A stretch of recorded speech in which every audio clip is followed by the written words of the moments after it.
spotlight on native plants for today's Rooted in Florida, which means Dr. Whitney Elmore is back with us. You didn't come alone. I did not. I brought friends. I'm in the jungle. What's going on? Just here to talk about some of my favorite plants. You are passionate about native plants. I've gotten to know that about you over the years. I am, and for good reason too, right?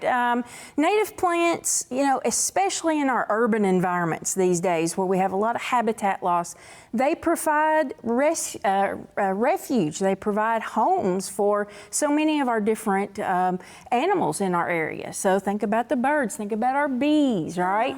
All of our pollinators are beautiful butterflies. Not only are they homes, sometimes they're food sources. So this may sound like a dumb question, but I'm going to go there anyway. So you're saying, like, truly the butterflies, the bees, the things that are out in nature, they really do prefer native as well. It's not just Dr. Elmore who prefers native. Absolutely. Actually, it is preferred. It's a win-win all the way around. So, of course, there are some of the ornamentals that are exotics that some of the bees and whatnot will visit from time to time, but their preference is going to be the plants that they have evolved with over perhaps millions of years, right? So they've evolved some very intimate associations, and really the plants depend on those pollinators and the pollinators depend on the plants. So we have this big circle of life, if you will, going on. And when we eliminate these, we tend to eliminate our pollinators, our birds, our bees, and we start to have some major issues in our environment. Well, and do me a favor as you kind of tell us what we've got here on the table, because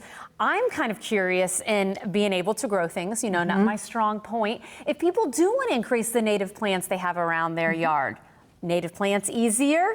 Well, I wouldn't necessarily say easier, right? Because we still have to go back to our first principle of Florida-friendly landscaping. Do you remember it, Natalie? Do you remember yes, but I want to see if you remember it. Okay, yes, I will throw it out there, right? So putting the right plant in the right place.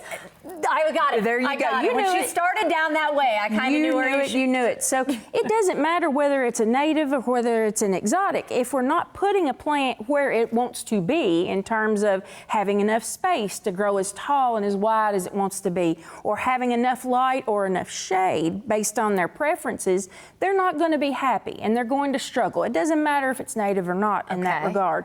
So right plant, right place, first principle is critical, right? Beyond that, once we give our plants the environment that they need and we make the right choices for the environments that we have, native plants generally are going to require less care over time. Once we get them established, less water, because they've evolved to tolerate our dry season in this area. Many of them have evolved to tolerate our wet season, and they can be excellent additions, maybe even to a rain garden, where we have a lot of water that pools in an area. They can help us move that water around productively.